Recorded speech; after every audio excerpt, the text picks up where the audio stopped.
It's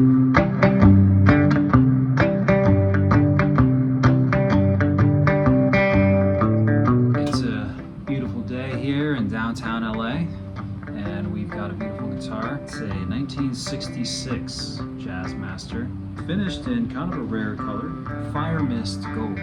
This is actually one of the first polyurethane finishes Fender used in the mid to late 60s. They started using polyurethane finishes, but they still used a nitro clear coat.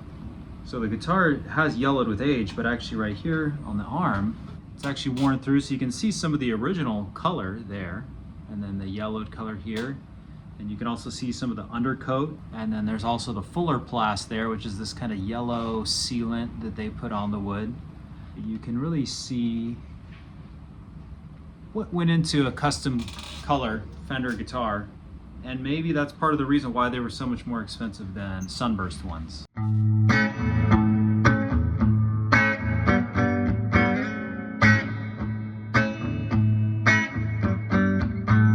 Another interesting thing about this guitar is it has a bound fretboard and dot inlays. So that's kind of a rare thing. Pretty soon after they introduced the bound fretboards, they went to the big block inlays. It's sort of a transitional feature. The bound fretboard gives the guitar definitely a different feel. I personally really like it. The back of the neck is really broken in. You can see it starts like about right here and ends right there. And it just gives the neck this perfectly smooth feel.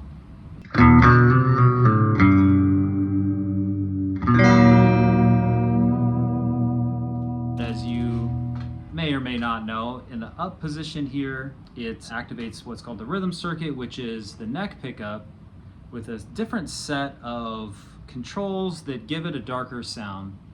The controls basically have a different impedance that give it a different sound, give it a darker sound. They called it a rhythm circuit because they intended you playing some chords, you're singing over it, you want a little quieter, then you can just flick it easily to go into these controls, which are your normal sort of controls, and you can have it in any position. So you could go with a flick of this, you could go from the neck to the bridge or from the neck to the middle, and you can just leave these controls at what you like them to be, and then these controls at what you like them to be.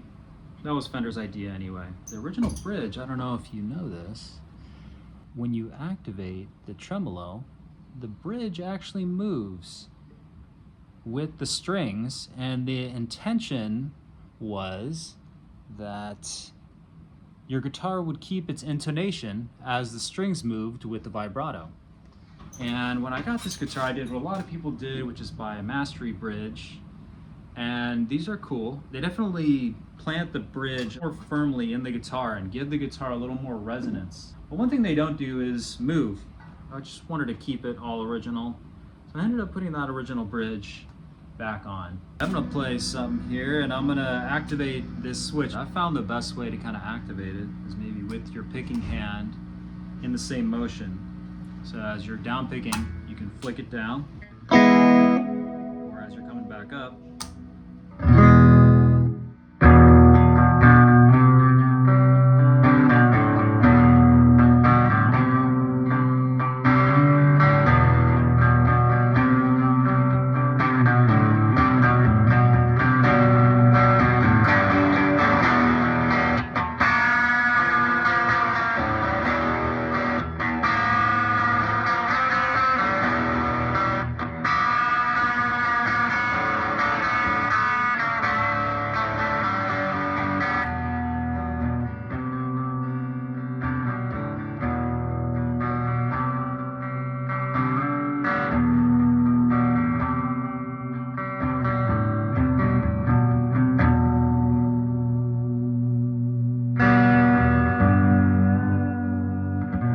original owner of this guitar was a guy named Sammy C. He was a country guitar player, and he liked his Dan Armstrong Orange Squeezer compressor.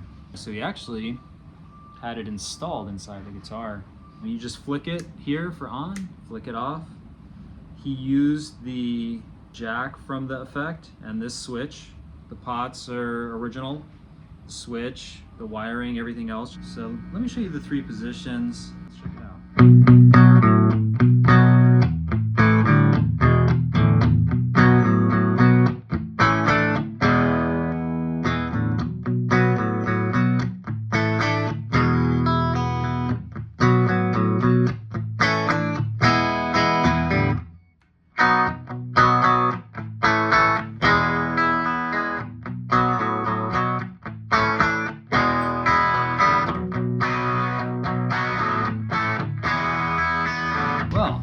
you enjoyed taking a look at this guitar as much as I enjoyed presenting it here.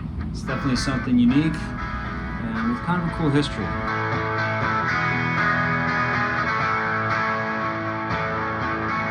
I'm gonna be the only person on the block with one of these. All right, thank you.